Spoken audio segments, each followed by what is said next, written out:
The rundown here on the sizzle. Welcome to the Deep Dive, your shortcut to being well-informed. We cut through the noise to get you those surprising and essential nuggets of knowledge. That's what we do. And today, we are diving deep into, well, a really big shakeup. It sent shockwaves through sports broadcasting, especially over at FS1. Yeah, that's right. And this isn't, just a couple of shows getting the axe. It's bigger. We're talking a network-wide reset that's gotten tangled up with some pretty explosive allegations. Comes from a major lawsuit that's really been grabbing headlines. Absolutely. And right at the center of this deep dive, you've got two main figures, Taylor and Emmanuel Acho. Their departures, yeah, they're part of this big corporate shuffle, but as we sort of peel back the layers, you'll see why their names are tied to a story that's, well, much more complicated and, frankly, controversial. Definitely. We've pulled together a lot for this one. Detailed sports news articles, industry reports, plus, all the YouTube commentary tracking every little twist and turn. So much commentary. Oh, yeah. So our mission for you today is really to unpack all these different layers. You've got the high-level corporate strategy stuff, and then these really personal professional controversies. We want you to get what actually happened behind the scenes and maybe why it matters beyond just sports fans. Let's dig in. Okay, so let's zero in on this FS1 situation because shakeup might even be putting it mildly. We're talking significant layoffs across Fox Sports. Right. And the just abrupt cancellation of 3 big FS1 shows. Speak, Breakfast Ball, and The Facility. I mean, that's a huge part of their daily schedule, just gone. It's a massive overhaul, really. And the list of on-air talent let go, it's pretty striking. You mentioned Taylor and Emmanuel Acho, obviously. But then you've got big names like Craig Carton and a whole bunch of former NFL stars, NBA guys, too. Mark Schlereth, LaShawn McCoy, Paul Pierce, Michael Irvin, Keyshawn Johnson. I mean, that list alone tells you this was a major, major shift. Yeah, when a network cuts that much well-known talent all at once, you have to ask, okay, what's really going on underneath? What are the reasons being given for this? Well, the reports, Andrew Marchand at The Athletic, USA Today, others, they seem to point to kind of a dual reason. First, and this one's pretty straightforward, low ratings. Oh. These shows that got canceled, they reportedly just weren't pulling in a huge audience, not getting the viewership numbers the network wanted. That's always critical in TV. Sure, ratings are king, and that obviously connects to a bigger picture, right? Exactly. The second reason people are citing is this strategic restructuring. Look, FS1's been around a decade, and they've kind of been trying to find their footing, find a clear vision, especially since Shannon Sharpe left in 2023. That was a big blow. Right. And what's really interesting here is that all the canceled shows, they were created under the previous content executive, Charlie Dixon. Ah, okay. So there's a pretty strong feeling that FS1 wanted to, erase his imprint from the lineup, start fresh, maybe go in a totally new direction. So it's like a strategic reset, a palate cleanse almost. What's left standing, what shows are still on the schedule? Well, for now, the established ones are safe. Colin Cowherd's the herd. First things first, with Nick Wright, Chris Broussard, Kevin Wildes, those seem to be continuing in their regular slots. Okay. And the rumor mill, it's already churning. People are talking about who might step into new roles or shows. Names like Tony Reali, Max Kellerman, Kay Adams are apparently being floated as potential frontrunners. Right. Now, as big as this whole network restructuring is, that's still not the entire picture, is it? It's tangled up with something much more explosive. Yeah. This bombshell lawsuit, as it's being called, filed by a former hairstylist, Nushin Faraji, against Fox Sports. And this lawsuit specifically named that former exec, Charlie Dixon. But crucially, it also directly implicated Taylor. And this is where the story gets, well, pretty dark. The allegations against Taylor specifically are serious. Faraji claimed that after she accused Dixon of sexual harassment, Taylor basically told her to get over it. Yeah, the lawsuit actually claims Taylor said she only had her job because of Mr. Dixon, and then warned Faraji that Dixon could take both away, meaning, both their jobs. It suggests a really difficult and maybe even complicit atmosphere. That's a really staggering claim. It points to a pretty chilling power dynamic. Yeah. But the lawsuit goes even further than that, right? About how Taylor supposedly climbed the ladder. It does. The core allegation, really, is that Taylor used intimate relationships with men at the company to rise to new jobs. That's the language used. Great. Specifically, it alleges a sexual relationship with Charlie Dixon, and he was, importantly, a married executive overseeing content. The suit claims Dixon was adamant, really pushed for Taylor to moderate Undisputed, even though Skip Bayless was apparently hesitant because she had very little TV experience. It says Dixon pushed her as a favor, even set up this dinner where she supposedly showed up in provocative clothing and acted provocatively. And there's more. It alleges Taylor was actually married when she first moved to LA, and that her husband later found evidence of this relationship with Dixon, which led to their divorce. It's a lot of detail. A lot to unpack there. And Dixon wasn't the only name linked to Taylor in these alleged relationships in the suit, was he? Emmanuel Acho comes up too. That's right.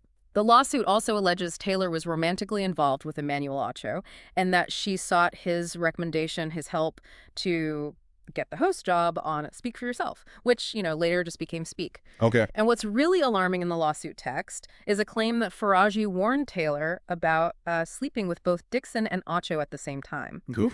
And Taylor allegedly responded, this is according to the suit, that if Dixon got angry about her relationship with Acho or tried to push her out, she had a plan. She'd tell the company Dixon forced himself on her. It suggests a really complex alleged web of manipulation. This just raises huge questions about, public image versus what's alleged privately. Joy Taylor often spoke out about women's rights, working hard in sports. Yeah. And then you have these allegations. How did people react to that contrast? Well, it definitely created what a lot of commentators call a hypocrisy angle, big time. People immediately pointed to times Taylor had, say, criticized Jeff Saturday for getting a coaching job without maybe the usual resume. Right, I remember that. Exactly. So sources were quick to highlight that, framing it as deeply hypocritical, given the path the lawsuit alleged she took for her own career advancement. It really throws that tension between, the curated public persona and the alleged private actions into sharp relief. And Charlie Dixon himself, the executive at the center of much of this, what specifically was he accused of in Faraji's lawsuit? Dixon was accused by Faraji of sexual battery and also of using his powerful position to sexually harass women, allegedly promising them career advancement if they had sex with him. Very serious stuff. He was fired back in April. Right. And it's worth noting this wasn't the only lawsuit naming him. Another former host, Julie Stewart-Banks, also sued, alleging Dixon had raped her. So a pattern of extremely serious allegations. And then, almost as a side note, but a really shocking one, the lawsuit brings in another huge name, Skip Bayless, with a truly stunning allegation. Yeah, it's almost unbelievable, right? Tucked in there is this specific claim that Skip Bayless offered Faraji $1.5 million to sleep with her. Just, wow. It just underscores the alleged power dynamics and, frankly, the risks that seem to have existed in that environment. It wasn't just about one or two people, according to these claims. So, okay, turning back to Emmanuel Acho, given this whole backdrop, what was his role in all this, his connection to Taylor, and how did he react when everything started coming out and then when he was fired? Well, he was definitely linked to Taylor publicly. It was widely reported that Acho defended Joy Taylor pretty strongly when the lawsuit first hit the news. Okay. And then almost instantly, people started digging up and sharing photos of him and Taylor together in, clearly personal non-work settings. That obviously just poured gasoline on the fire of speculation about a private romantic relationship. Right. And then he gets caught up in the layoffs, too. What did he say publicly after he was let go? His response was actually quite direct. He put out a tweet, said something like, in sports, when you're not good enough, you get cut. In TV, when you're not good enough, you get canceled. And he added, I'm not going to try and come to y'all with some big announcements soon. Stay tuned, because I don't actually know what's coming. But what I do know is I trust God. It felt very raw, very honest about the situation. That is direct. But I remember him being so supportive of Joy Taylor before. Like, really effusive praise. Did that change? Yeah, that's a really interesting point. He had previously posted this whole tribute video for her on social media, called her impressive, praised her as a Black woman, navigating a tough, often misogynistic, sexist sports industry. Really glowing stuff. But that specific video, it later got deleted from his page, quietly removed. And commentators definitely noticed he went pretty silent on social media right after the firings were announced. That public defense just sort of evaporated. Interesting. Okay, so the firings happen. These really heavy allegations are out there. What's the immediate fallout for Joy Taylor? And what does this all mean for her future and maybe for FS1's path forward? Well, for Joy Taylor, her immediate public reaction after the firing news broke included posting a like a 15-second workout video, Okay. which maybe predictably got met with a lot of online ridicule, people clowning her, as they say. She also did an interview, I think, on The Breakfast Club where she talked about the lawsuit, described her reaction as a grief process, like she was coming to terms with professional relationships that were not what she thought. Interesting phrasing. Yeah, and it's important context that her contract with Fox Sports was actually ending this summer anyway. And she'd already hired her own lawyer to negotiate a settlement with Fox, separate from whatever Fox was doing, so maybe she saw the writing on the wall. And didn't her podcast with Taylor Rooks, Too Personal, also end around the same time? Was that just timing? Well, Joy Taylor said the split was just because Rooks was too busy with her TNT and Amazon work. That was the official line. Right. But yeah, some sources suggested it was more deliberate, that Rooks maybe wanted to distance herself from Taylor because of the lawsuit drama, and maybe what some described as Taylor's sort of perceived man-hating energy, protecting her own brand, which is quite popular. It shows how these things can have ripple effects professionally. Absolutely. So putting it all together, the firing, the lawsuit details, the podcast ending, what's the general feeling about Joy Taylor's future in broadcasting? The consensus among commentators looking at various sources seems to be that it's going to be tough for her. The baggage from being so central to this very public, very messy lawsuit, it's significant. Yeah. Many suggest it'll make it exceptionally difficult for other big networks like ESPN or CBS to hire her. There were already critiques, fair or not, about her lacking substance beyond, her looks or alleged connections. This lawsuit definitely doesn't help counter that perception. It complicates things immensely. Which brings us back to FS1's bigger picture. This whole episode, it isn't just about individuals or one lawsuit, right? It feels like another chapter in a longer story for the network itself. Oh, absolutely. You hit it right there. This latest shakeup, it really reflects FS1's struggle. It's been a decade, and they're still trying to nail down that creative and exciting programming, establish that clear vision everyone talks about, especially in this super competitive sports media world, and particularly since losing Shannon Sharpe. What's fascinating, and maybe cautionary, is seeing how internal controversies, these alleged power plays, legal fights, how they can get so deeply intertwined with the corporate strategy, with the effort to build a brand and keep an audience. It's complex.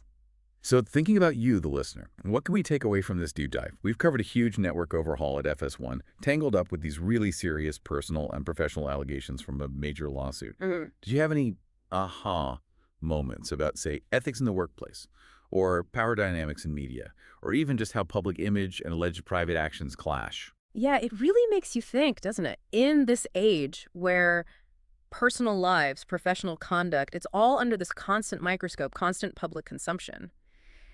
How do these kinds of allegations and the fallout that follows, how does that fundamentally change someone's career path? And maybe consider, what does being good enough even mean anymore? Yeah. In a world where talent, influence, connections, personal integrity, they're all constantly being weighed against each other, often very publicly, what does this story tell us about the real cost, maybe the hidden cost, of ambition and visibility in these super competitive fields? Something to mull over.